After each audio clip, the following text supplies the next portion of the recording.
Welcome to the Lawyerist Podcast with Sam Glover and Aaron Street. Each week, Lawyerist brings you advice and interviews to help you build a more successful law practice in today's challenging and constantly changing legal market. And now, here are Sam and Aaron.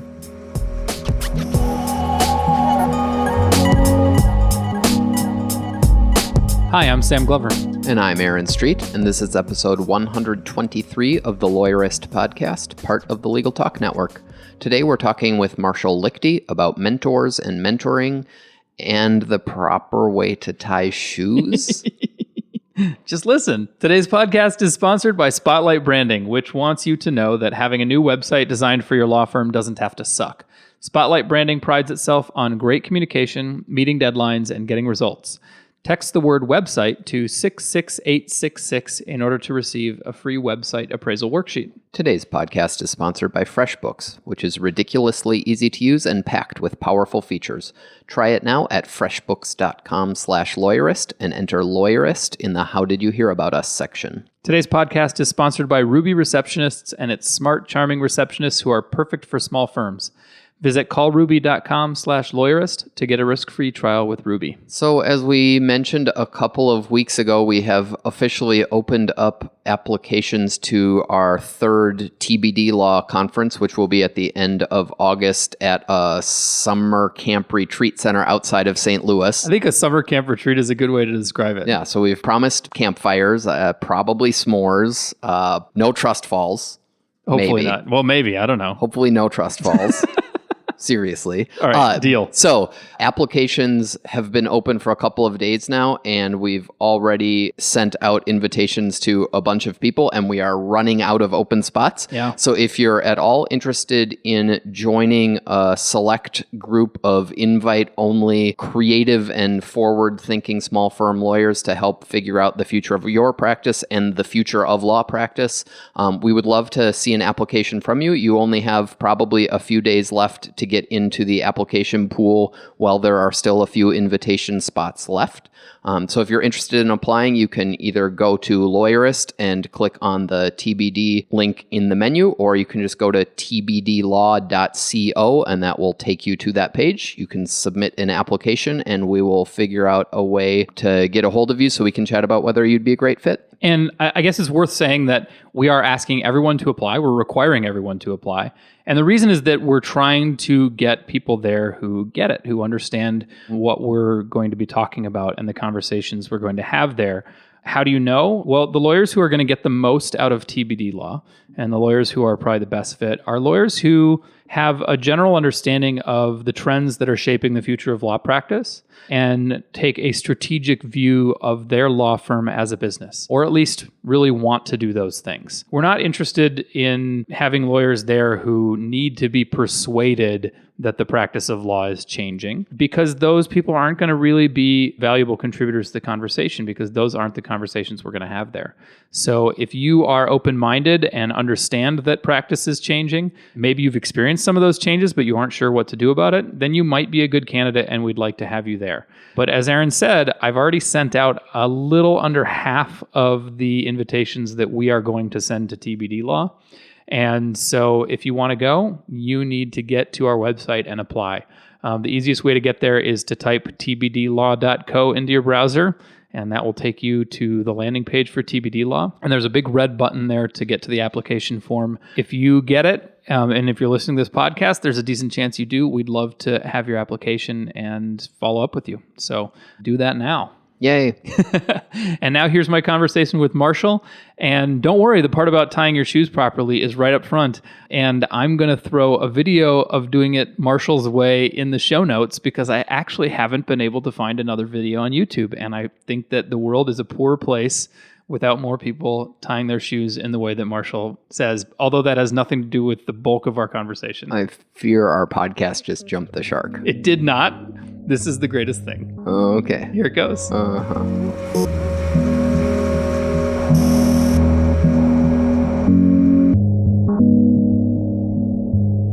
Well, good afternoon, Sam, and everybody out there in the lawyers community. My name is Marshall Lichty. I'm a lawyer in Minneapolis, and I'm a partner in a small law firm that we call EntrePartner. I'm an advisor to entrepreneurs and startups and other small businesses with a general practice, mostly general counsel services, and I help to create stable companies, help them grow into stronger companies, and then to protect them from their surprises. I just realized, Marshall, that you taught me how to tie my shoes. Do you remember that by any chance? Is this the double loop? Yes. Marshall... I don't remember it, but it's appropriate because I've got a kid who's learning how to tie his shoes. Marshall and I went to law school together. He was a year ahead, and we served on the law council together, which is the student government.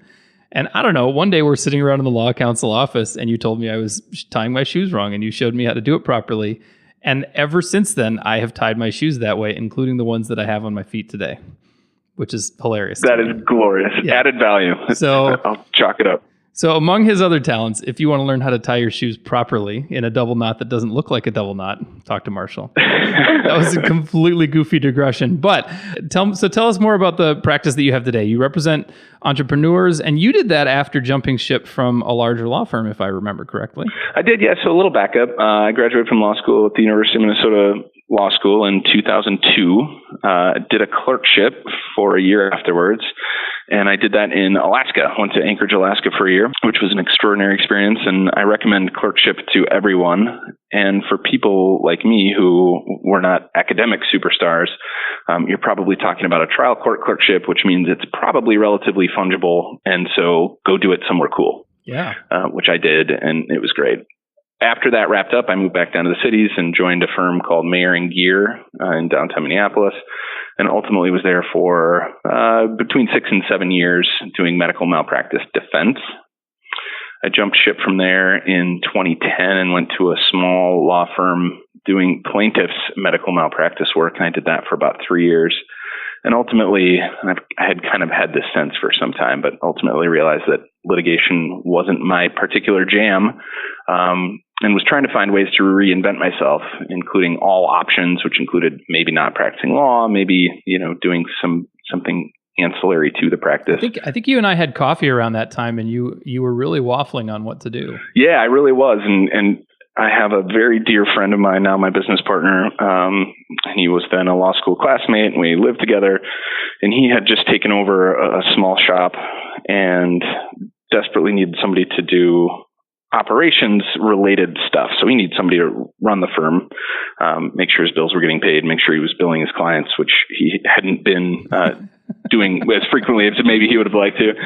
And then in the transition, then I would learn my transactional practice and support him in a variety of ways while growing my experience and book. So that happened in 2013, and we've been going strong ever since. And we're now growing. We're 2 lawyers at the moment. We've got an associate joining us. He just graduated. He'll be taking the bar and will join us, as that transition happens. And then we're in talks to bring on some other lawyers as well. So we're growing, and the practice is wonderful and interesting, and we have a cool space in a cool part of town, and it's great. So it's been a nice rebirth. How much time do you spend on that administrative/management stuff versus practicing law these days? Yeah, even a meaningful distinction? It ought to be a more meaningful distinction than it is right now, because my practice has transitioned reasonably well, and I've got a pretty substantial book of clients. I'm now mostly a lawyer, and I struggle to find time to run the firm. And I think in an ideal world, that would be more clearly defined, and I would have time blocked in my calendar every week, day, month to do the things that I need to do. Plus, rather than just reactionary stuff, some more strategic work and some proactive stuff that would be useful to clean up ops. And, we'd really like to have some more automation and systems in place that make things more efficient and things like that, because there are elements of our practice that really are about volume and about churning out documents that don't require a ton of time, but it's just that repeated, repetitive stuff that you kind of have to go through. And if we had somebody who was actively engaged in automating and making that more efficient, it would benefit us all. But it kind of gets away from you unless you're really intentional about it. I sometimes feel like systems work like that it's easy to deprioritize it because there's always more important stuff to do. And it makes me think about like building an exercise habit or something like that. You know you should do it, and you know that it's investment in your future, but until you actually just buckle down and do it, you don't. And I don't know what it is that everybody has a different switch that kind of trips their trigger and gets them over the top to actually start doing that stuff. Yeah. I mean, I think so many firms are in that position, and at least you know what you would do when you have time to do it. So yeah, and I think it comes down to whatever that decision quadrant is. I don't know if it was 7 habits or whatever, but you've got the urgent and you've got the important, and wherever it falls on how urgent it is or how important it is what you have in front of you. And if you don't spend time on the stuff that is important but not urgent, then it gets swept. So that's the challenge, is figuring out a way to make that primary at least some part of the day. So you and I plan to talk about mentoring, and maybe we should switch gears and talk about that. We haven't addressed mentoring on the podcast. We've talked about it a little bit on the website, and I am curious, start with, what is your relationship to mentoring? Have you had good mentors? How has it made a difference to your practice? And what does that look like for you? Yeah. So maybe just a quick background. One of the things that I most enjoy, and this has been true for my entire practice, is just talking with people about what their practice is and what they want it to be. I've always enjoyed it. It's, when I'm most in flow, it's when I sit down with people and say, okay, where are you right now and where do you want to be? And it's one of the things that even very early on in my career, I identified as sort of a systemic problem in our profession, that there don't seem to be strong tools or significant infrastructure, whether it's in law schools or at law firms or in the legal community as a whole, around mentorship. And I probably have some thoughts on why that is, but I don't know if they're necessarily important, other than to say that it was always something that I identified as a gap. And because I enjoy it so much, it's something I've always done. So I've done it both with my undergrad institution at Gustavus Adolphus, both in formal and informal ways, and then at the University of Minnesota Law School in formal and informal ways. And, for me, I have had some strong mentors in my life, although I wouldn't say that I've had strong mentorship relationships in my career, other than, to a certain extent, my partner now. He's been an extraordinary mentor in transitioning out of a personal injury litigation practice into a business transactional practice. So he has been a mentor, but even that, not so much formalized, and we're peers, so it's kind of a strange dynamic. Right. To the he would probably bristle if he heard me call him my mentor, but. Well, when you say a strong or not strong mentor, like what is it that makes somebody a strong or a good mentor in your mind? So I think the first thing that seems to permeate all of the successful mentorship relationships that I've had is some consistency in communication, right? Mentorships are strange relationships. Usually they're contrived at the beginning, and they start with either one or both people being sort of doubtful about the why and whether it's going to be beneficial. And so there's kind of this strange feeling out period. Like dating. Is this right? I think it is a lot like dating, because at first you don't know if this is just a coffee. Maybe we're just having coffee and talking, and we're going to share with each other for half an hour, 45 minutes, and then we'll never talk to each other again. And that is not a mentorship. And I guess it's almost a transactional thing at that point too. It is, because one of you... It's not a friendship yet, or... Yeah, exactly. And one of you has identified the other as somebody who is worth engaging with. And so there's usually an ask in there somewhere. And when there's an ask, then it puts the mentor on the defensive. Well, what if I can't offer you a job? Or what if I don't have anything to give you? And so they kind of are anxious or a little nervous, and the student doesn't, or this whoever it is, doesn't really know what they want or what can come out of this, or what's appropriate to ask, or how frequently, or those things. So I think that to answer the question, it's very important to have free-flowing communication and to develop a habit of doing that, whether it's by email or on the phone or in person, by Skype, whatever technology you want to use to do it. And I've done all of those things with varying degrees of success. But the most successful relationships I've had are ones where we peg a period of time and follow up consistently. And, as the mentor, it's useful for me to have something on my calendar that just says, okay, don't forget to call Joe or have Joe call you, and having that blocked on my calendar so that I don't schedule around it. But then, of course, like anything, if something comes up and you have this long-standing relationship, it's totally appropriate to say, hey, let's bump it, or let's skip this week, nothing really to report, or whatever. So for me, that's the biggest part. It's forming a communication habit and then letting that grow into an organic relationship, because it comes from a very weird place, but it can end up in a much cooler place. Well, maybe we should back up even further, which is, how do you even find a mentor in the first place? A lawyer recently explained to me that they went up in front of at a conference, and they went up in front of the room and asked for a show of hands. They said, how many people want to be a mentor? And all of the older lawyers, or the more experienced lawyers, let's say, raised their hands. So it's, on the one hand, it seems like it shouldn't be all that hard, but I often hear from newer lawyers that they aren't really sure how to find one or where to start. So I'm going to try to respond to that without letting this devolve into a huge critique of the law school education industry as a whole. One of the things that occurs to me is there's a real lack of education. I don't necessarily mean formal even, but education around the idea of building organic relationships. Usually when this term gets thrown around at the law schools, it's called networking, and they say, make sure that you go network. And they tell these law students to go stand around in a conference room at the law school where there are going to be representatives from 9 of the largest firms in town, and they're going to have a cocktail, and they're going to awkwardly hand someone their poorly made business card and say, thanks. And then I've networked and I did my thing. And then it will never come to anything because there was no relationship formed, and it was contrived and whatever. So part of the response is, I don't think that law schools are guiding students toward the idea of mentorship.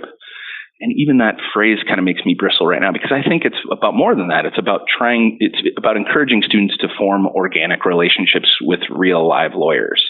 And some of those relationships may evolve into a mentorship relationship, and some of them will just be really useful, organic friendships to have where they can gather data. I mean, as soon as you start talking it, like, I've got strong feelings, and I think you and I are standing on the same soapbox about networking. And I think as soon as you call something networking, it ruins it almost, because so many people have such an artificial idea of what networking ought to be, and it's showing up with a stack of business cards and handing them out to people you've never even, I'm thinking of the networking events where somebody just passes around a stack of business cards as if networking, we've networked now.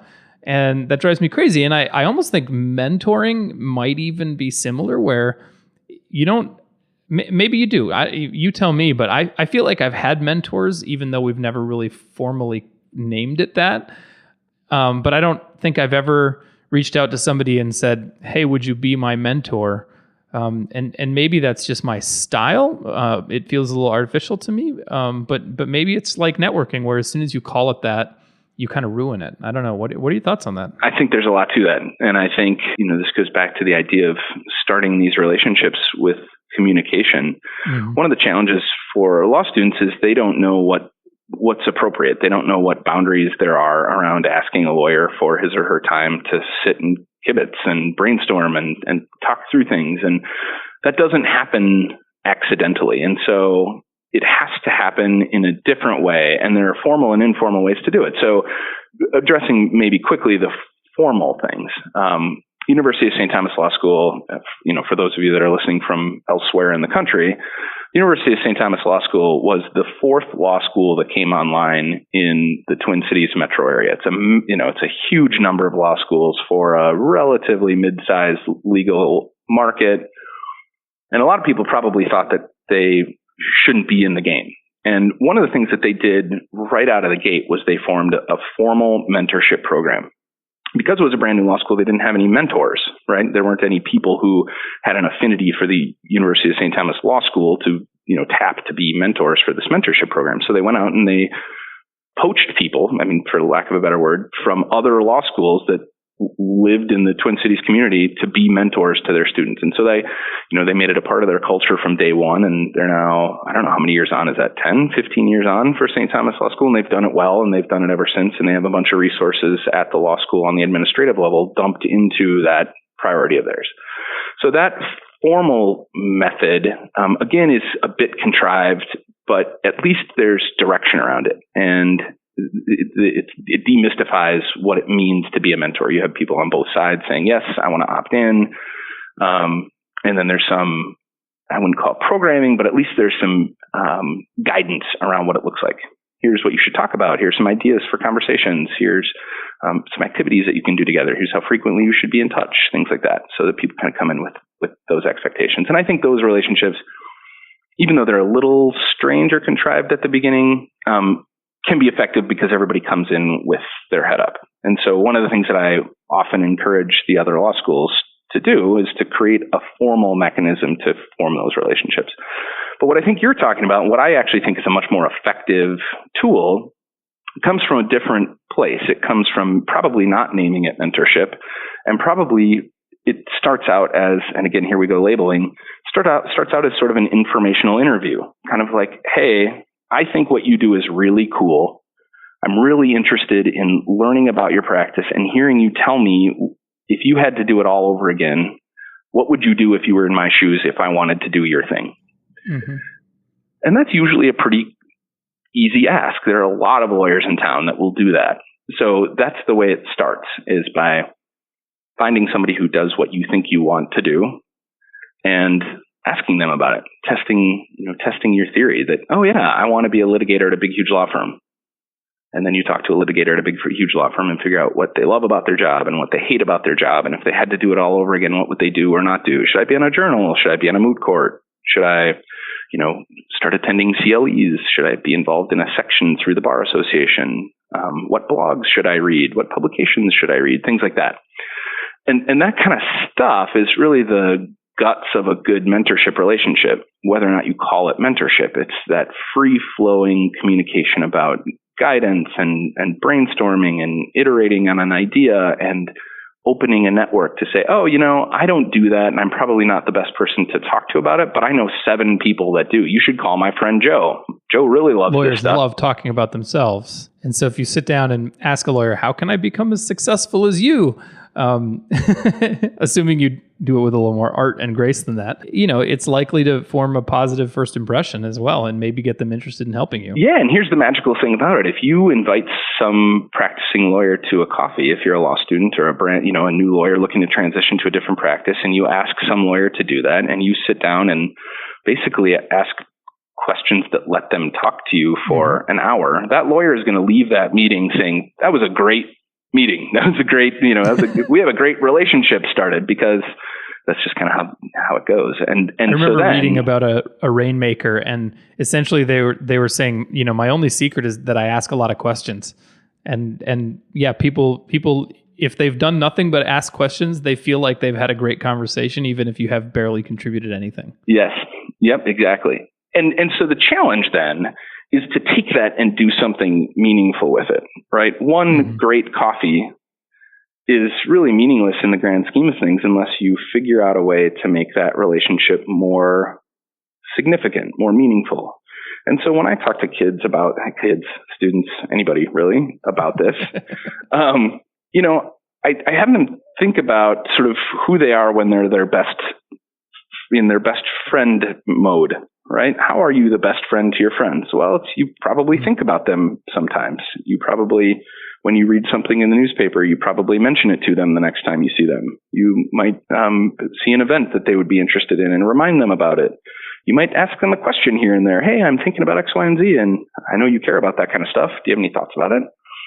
When you re-engage that person, preferably shortly after your initial meeting, that's when you start forming a relationship instead of the weird informational interview / coffee meeting. And so that's what I think a lot of students have a hard time doing, is following on the initial meeting and trying to formulate some, plan to be friends with these people. And that's the problem is, if it requires formulation of a plan, it's you're struggling. Let me take a couple minutes to hear from our sponsors, and when we come back, let's talk about that follow-up and how you should sort of pursue a mentor.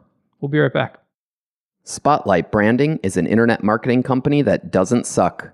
Most solo and small firm lawyers have had at least one truly miserable experience with a web designer or internet marketing company. So if the idea of launching a new website for your law firm makes you queasy, they get it. Spotlight Branding prides itself on excellent communication with its clients, being responsive, professional, respectful, and delivering what it tells you it's going to deliver. Spotlight Branding works exclusively with solo and small law firms. Services include law firm website design, email newsletter management, social media marketing, and more, all designed to make your law practice more profitable. And Spotlight Branding is currently offering a free gift to our listeners. Simply text the word website to 66866 and receive their free website appraisal worksheet, an easy way to evaluate your web presence, identify what's working, and spot opportunities to improve. So you're racing against the clock to wrap up 3 client projects, prepping for a meeting later in the afternoon, all while trying to tackle a mountain of paperwork. Welcome to modern life as a small firm lawyer. The working world has changed. With the growth of the internet, there's never been more opportunities for the self-employed. To meet this need, FreshBooks is excited to announce the launch of an all-new version of their cloud accounting software. It's been redesigned from the ground up and custom built for exactly the way you work. Get ready for the simplest way to be more productive, organized, and most importantly, get paid quickly. The all-new FreshBooks is not only ridiculously easy to use, it's also packed full of powerful features.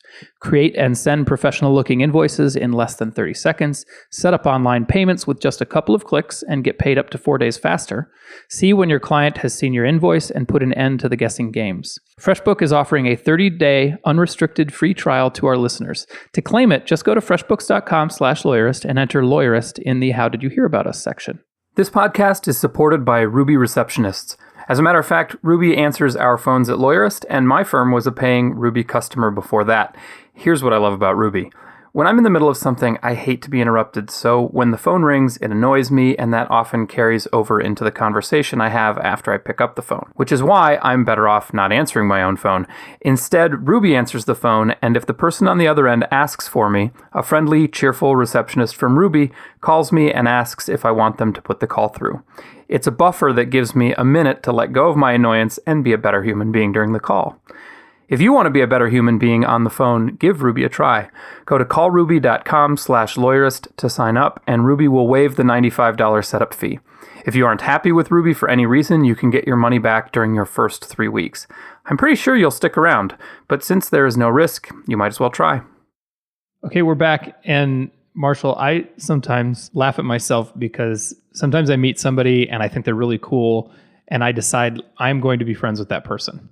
And I sort of go after them. And it almost sounds like you're suggesting that for a mentee, at least, you probably need to pursue your mentor a little bit. Not that it's going to be hard necessarily, but that the ball might be in your court to move that relationship forward. So is that right? And if so, what's the best way to go about that, do you think? That's been my experience that it's right. And I mean, the diagnosis is that lawyers have a whole bunch of stuff going on. If, we talked at the outset about me trying to do operations within my own law firm and how that gets pushed down the priority list. And if, you sent me an email 2 weeks ago and for some reason it kind of fell down my inbox and I didn't really respond to it. Now it's 2 weeks later and I don't know if, I feel uncomfortable about responding because it's late and blah, blah, blah, and I might not respond to it. And it's not because I hate you. It's because I have other things to do. And then it just kind of goes quiet. And so the job of a mentee or anybody looking to form a meaningful relationship, whether it's dating or anything else really, is to take the ball into their court and make some non-invasive invitations, right? Another ping. Hey, when we talked last week, you mentioned that I should do X, Y, and Z. I wanted to let you know that I did that. And I met Joe and he was really sweet. Here's what we talked about. It was great. It was exactly what you said. Even that kind of a quick little email note or whatever is sometimes enough to build rapport and build the beginnings of the building blocks of a relationship. So I think finding a way to follow up in a non-smarmy way relatively quickly is really important. And maybe you do it a couple, 2-3 times.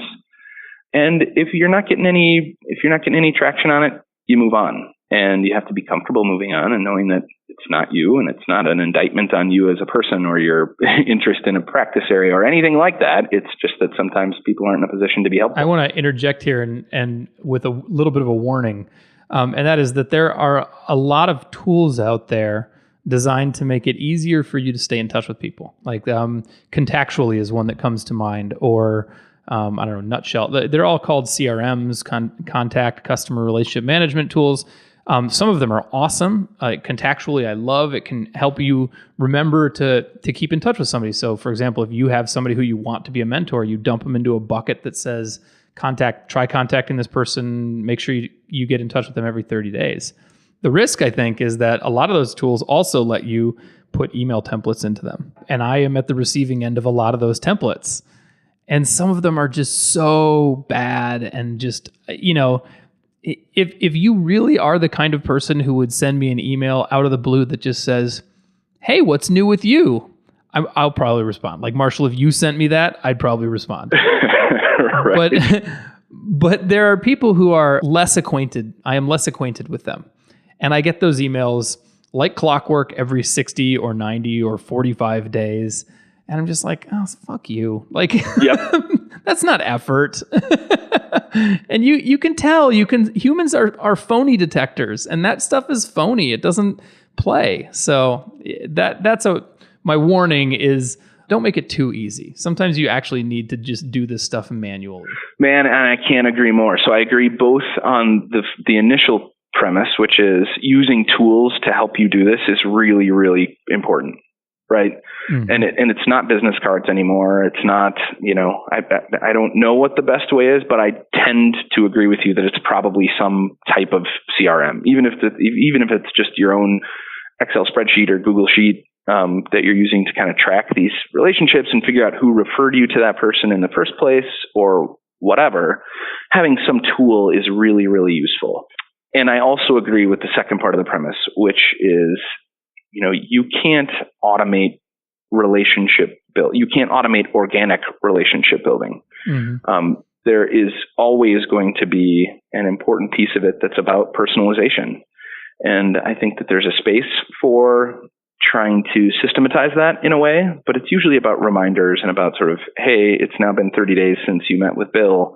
It's really time that you either, shit or get off the pot, call Bill, email Bill, or it's going to go cold and we'll take him off of our list of people to follow up with. But the actual work of following up with, and at least you haven't just forgotten about it at that point. You've made a choice to let it go. Yeah, exactly. And some of that is just figuring out what your style is and what you're comfortable with. Some people don't like sending an email before 2 weeks out, right? Mm-hmm. And some people are comfortable sending one right after, whatever. And so that'll just be something that you get more comfortable with over time. But I have to share a tool that my wife and I came up with, which is, my wife is a very analog person. And I sometimes am as well. People know I carry a notebook and pen around, but Moleskine makes these, because I'm a Moleskine fan, makes these great little pocket-sized, folders, kind of like a red rope, but in a little notebook. And so my idea is I take that around with me and I dump business cards in the front. If I want to, and that's my inbox to follow up with all those people. Once I've had a meeting with them, I stick them in the back and I go through that periodically to see, is there anybody I need to meet with? And then I stick them, I move them back forward to meet with them. You can do the same thing with Evernote notebooks. You can do the same thing with your email inbox if you want to have folders for people to follow up with. You can have a system in a lot of different ways. I love CRMs. I think they're cool as anything, but there's a lot of different neat ways to do that. So sorry, digression there, because I love to geek out on tools. Totally great. Especially paper. Yeah, but I think tools are a really important part of this, right? And one of the reasons is because if you do this, if a mentee does this, and I say mentee, again, sort of definitionally, it's important to think anybody who's looking to change, anybody's looking to grow clients, anybody's looking to change firms, change practice areas, to decide whether to go to law school in the first place. There's a whole bunch of input, and there are a lot of people out there willing to share it. And having a way to systematize that process is super helpful. So that if for no other reason than you say, hey, Julie, your friend Bill recommended that I get in touch with you, and then remembering later on that Bill recommended you to Julie, and having that be a part of the conversation in the future is just a good thing to have as part of your practice. The key, I think, is to make it more about organic than about relationship, right? None of this happens effectively if it isn't coming from a place of sincerity, right? Relationships aren't transactional. They aren't one-way relationships. They require give and take from both sides. And so if you know something about Julie and her practice and you stumble across it, maybe she's seen it before, but maybe not. And if you think of her and say, wow, Julie would really appreciate this, sending it along to her does nothing but, solidify the organic nature of that relationship. I was thinking about you, and now I'm telling you that I was thinking about you. And that feels good to Julie. So I think that's a big part of it. The other thing that I would say, and I want to get back a little bit to the problem with sort of the number of people who are willing to be mentors, and the problem or perceived problem that students don't think they need mentors. Well, right, because that's the flip side of what I mentioned earlier was if you ask who wants a mentor, it turns out that very few younger lawyers raise their hands, and it's not clear whether they have given up or don't see the value or what's going on there. Maybe you have some insight into that. I'm not really sure what's going on. I'm not either, other than I think a lot of it is partly based on fear, and I think a lot of it is also just the myopic approach that a lot of students take to the law school experience, right? They've been told from the beginning that the way to get the job that you want is to be an excellent law student, and the rest will come later. And while that might be true for some percentage of a law school class, right? If you're in the top X percent, then we know based on, historic averages that you'll probably not have a hard time finding a job at one of these law firms that you've been told that you want to work for. But for the rest of the folks, having that myopic vision and then ending up, in the third quartile of your class can be devastating, because now you don't have the grades that get you the job, but you also haven't spent any time cultivating organic relationships that will actually result in work. And so, there's a statistic that I heard, and I don't know how accurate it is, but they say that somewhere around 80% of jobs are never posted to any publicly available job database. 80%. Right. And even if that's 60%. It's probably higher than that in small firm practice. I think that's right. Yeah. And in the economy at large, outside of legal practices too. And so the takeaway from that is, if you are not building the scaffolding to take advantage of those 80% of the jobs that aren't readily visible, then you're going to be stuck in the position where you hop on Simplicity or whatever your law school job board is, and you are one of 400 people who apply to some job for some small firm you've never heard of, and you try to make the case that, oh my gosh, this is the job for me. I've been thinking about being a workers' compensation defense lawyer since I was just a wee lad, and I can't believe the serendipity that this came across my job board, and here's my application. If instead you've done a bunch of work, and usually it's working with a mentor, whether formally or informally, and you've met people who are in that practice, and you read all the blogs that work comp lawyers read, and you maybe have gone to some section meetings for the local bar association, and you've done a bunch of other stuff. Then when you write your cover letter, you say, "Dear John, it's funny, I just talked to your partner 3 weeks ago, and he actually recommended that I apply for this job. And here's who I am, and here's what I've done, and here's why I'm a great fit for your firm." You come at it from a wholly different place, and it becomes a much different job search than sort of just the throwing darts at stuff that comes up. So I think there's a whole bunch of work that happens before you get a job or are in the position to search for a job that should be really attractive to law students and any other job seeker out there, or anyone who's looking for anything really. And it's the work of meeting a bunch of people and figuring, testing your hypothesis. Hey, I want to be a work comp defense lawyer. Okay. Talk to 15 work comp defense lawyers. Right. Figure out what they love. Figure out what they hate. Figure out if it's a good fit for you and your skills. And if it's not, then you iterate. And now that first person that you talk to, you say, yeah, we originally talked about me being a work comp defense lawyer. But I've done a bunch of due diligence, and you know what? I don't think that's right for me. But what I do think is right for me is, Social Security disability work. It's different, but it's kind of the same. And I think I like it better because it's more X, Y, and Z. And now you're pinpointing your search in a much more useful way, both in terms of the job search itself, but also because it's going to be a better fit for you, right? You've done the work of figuring out whether or not that's a job that you actually want. And now you've built a network of people. There's that word again, but now you've built this, diaspora of people who know what you want and why you want it. And it becomes that much easier when you find a posting or find an opportunity to then activate that group of people and say, hey, do you know Johnson, Johnson & Smith? I know that they're hiring. If any of you know a partner over there, would you please put me in touch? I want to put myself in the best position to get this job. And once you have a relationship, that's kind of an incentive for them to help make that happen for you. People love to make things happen for other people because it enhances their relationship as a connector. They love it.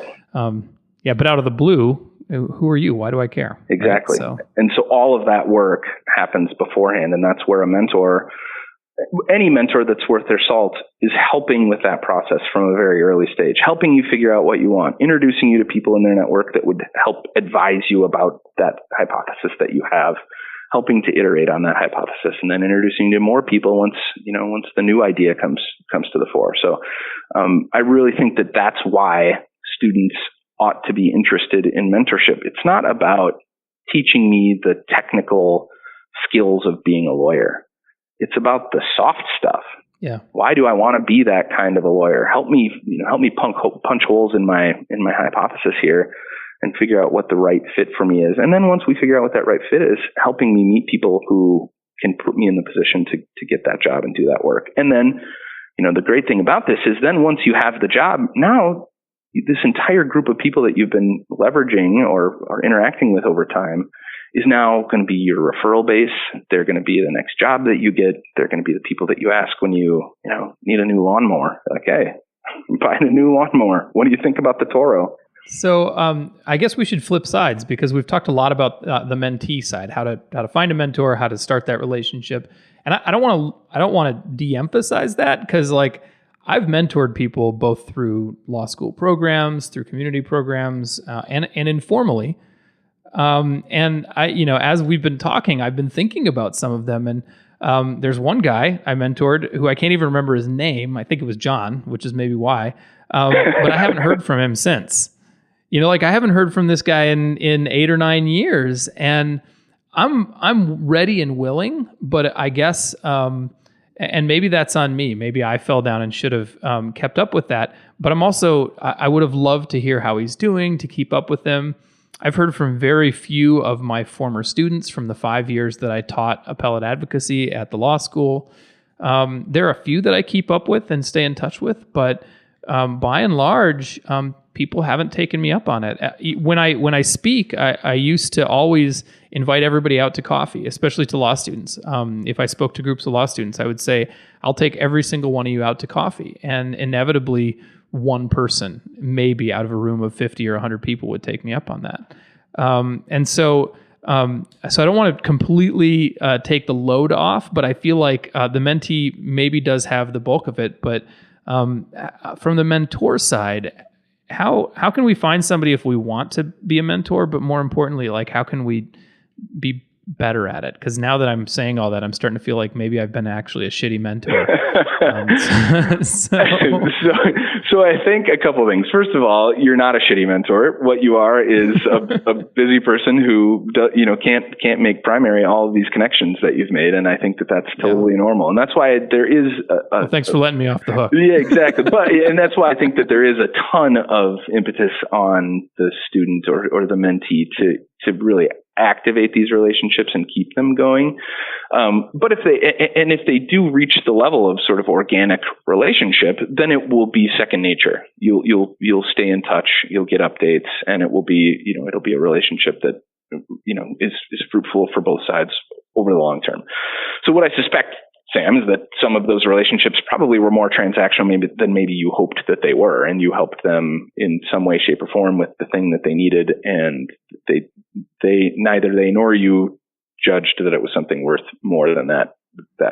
Okay, fair enough. But if any of my previous students or former mentees are listening to this podcast, this is my invitation to you to reach out to me again and reconnect. I love it. So there you go. I love it. And the other thing that I would say is it's astonishing because my experience has been the same. Sometimes we host relatively intimate gatherings at our firm for the Business Law Association, 20, 25 people. I usually get to have really nice chats with a lot of folks.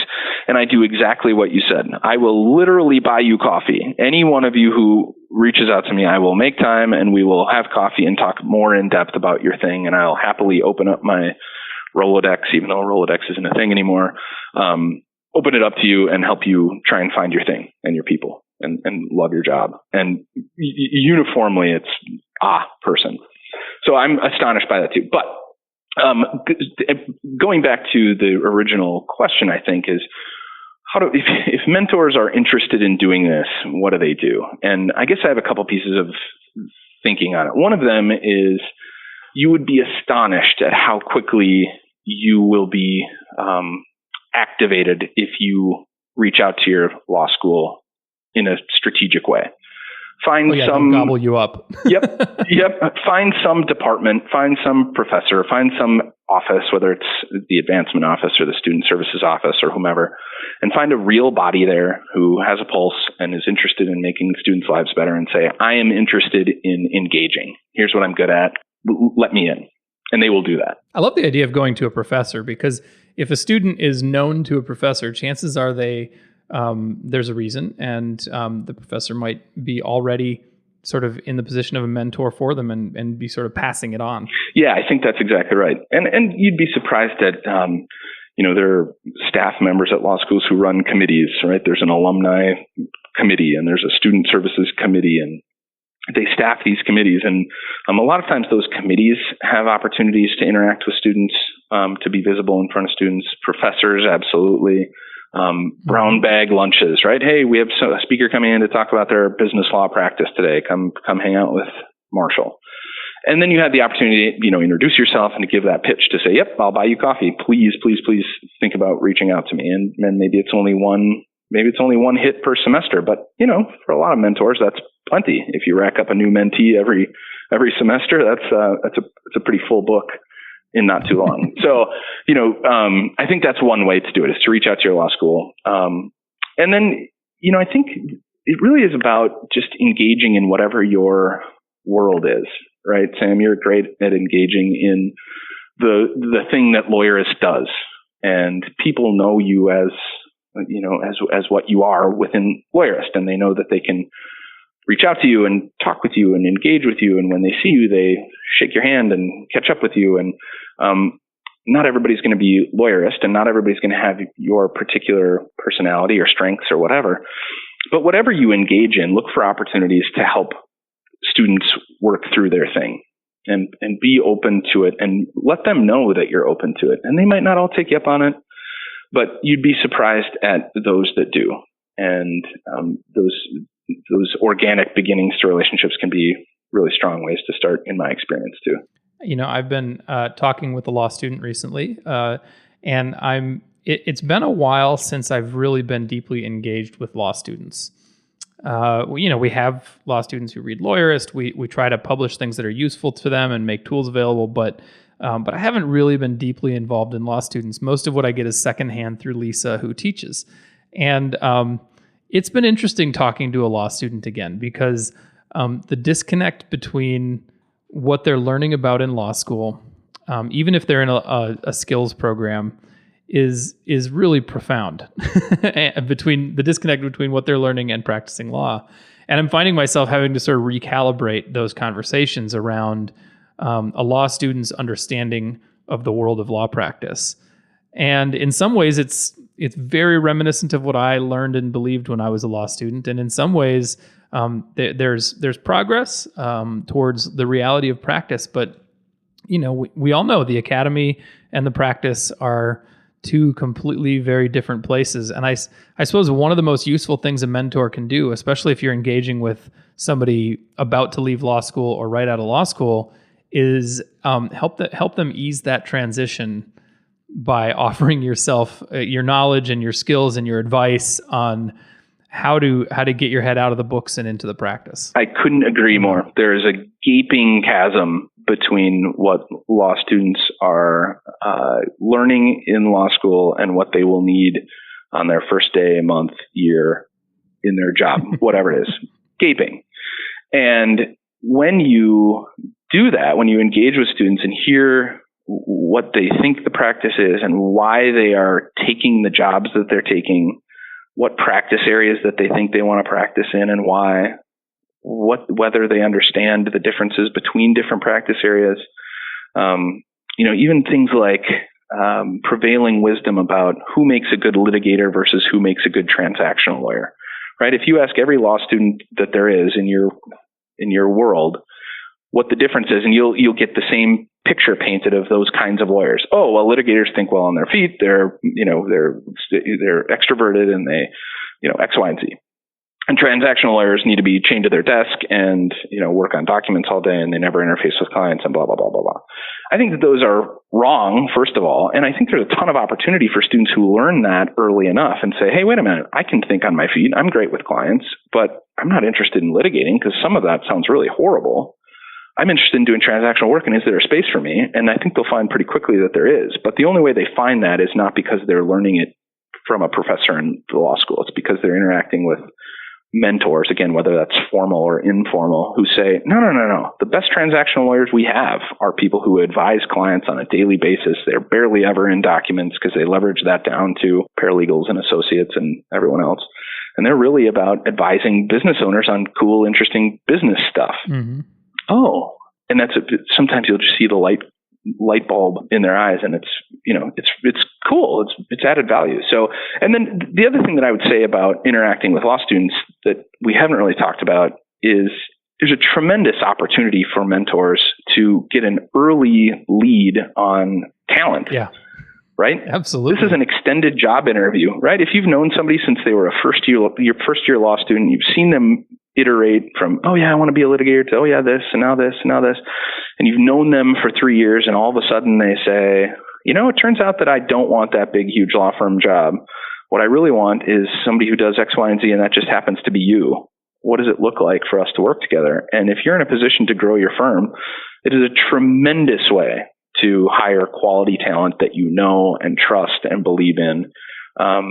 And it's a really non-traditional path for law students, but I think it's one that usually is very rewarding for both the lawyer and for the new law student, or, for the law student who's coming out. Well, and chances are, even if you end up not having an opportunity for them, at some point you're going to have developed an interest in this lawyer, and you're going to want to help them find a position if they don't already have one. So, nothing negative about that at all. So, by way of wrapping up, first of all, is there anything we forgot to talk about, do you think? I think we've done a pretty good job. I could talk about this stuff for days.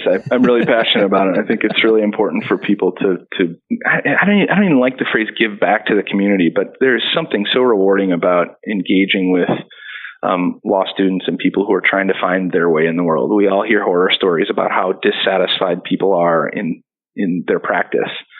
And it manifests itself in, high depression rates and high anxiety rates and high, drug abuse rates and high divorce rates and high la la la la la. And I think a big function of that is because people aren't intentional about where they end up. And the beautiful thing about a good, strong, healthy, organic mentorship relationship is that you can be intentional about that from very early in your legal career. About what you want your practice to look like and why. And I think that's a tremendous opportunity to be a part of that, to be somebody who can help a law student come out into a job that they are passionate about. So if you're looking for a mentor, figure out kind of what it is that you think you want mentoring about, and reach out to just about anybody and see what they can tell you about that, or if they can point you to another person. And I think it's good practice to keep asking, who else should I talk to at the end of every meeting with somebody? Absolutely. And keep your meetings because it's a messy process to find the right person that you click with. But when you do, go after them. Put them in a folder marked follow up, or set a reminder to yourself to follow up with that person, and wait, keep nursing that relationship until it becomes an organic, stronger mentoring relationship. And if it helps at some point, try and make it formal. If you're an experienced lawyer who's looking to be a mentor, put yourself out there. Go back to the law school or go to the nearest law school and ask professors, career offices, if they have an alumni relations department, ask about opportunities to be a mentor and see what develops, and then be open to it. And don't be like me, do a better job of staying in touch with mentees until they make it clear they may not be interested, if that's the reason. So anything to add? I would just say, it's sort of an inspiration. There used to be a game that film geeks used to play called 6 Degrees of Kevin Bacon, based loosely on the idea of 6 degrees of separation, which is the idea that you're only 6 degrees away from any person on the planet. And recently I was looking up the statistic on Facebook, because obviously our world has changed really dramatically. That number isn't 6 anymore.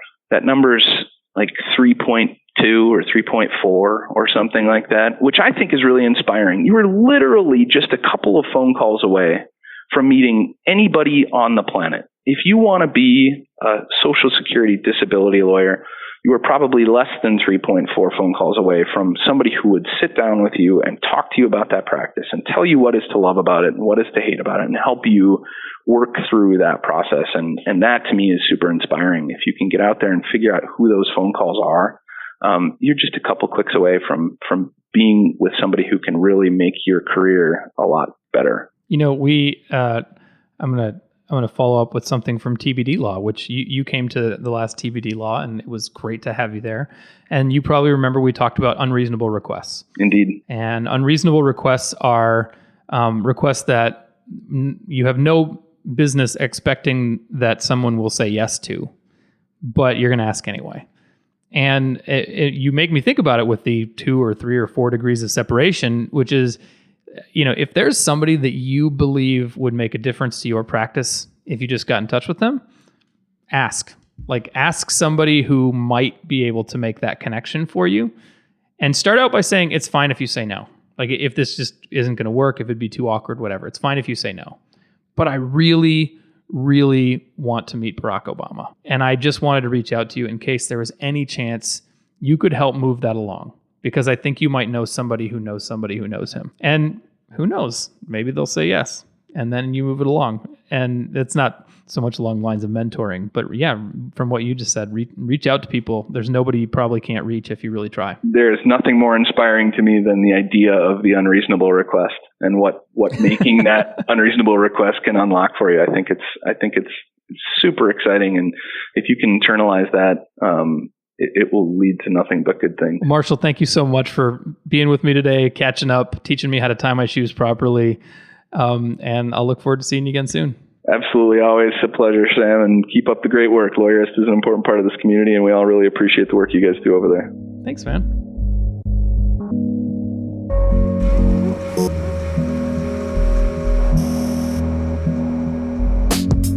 Make sure to catch next week's episode of the Lawyerist podcast. If you'd like more information about today's show, please visit lawyerist.com/podcast or LegalTalkNetwork.com. You can subscribe via iTunes or anywhere podcasts are found. Both Lawyerist and the Legal Talk Network can be found on Twitter, Facebook, and LinkedIn, and you can download the free app from Legal Talk Network in Google Play or iTunes. The views expressed by the participants of this program are their own and do not represent the views of, nor are they endorsed by Legal Talk Network. Nothing said during this podcast is legal advice.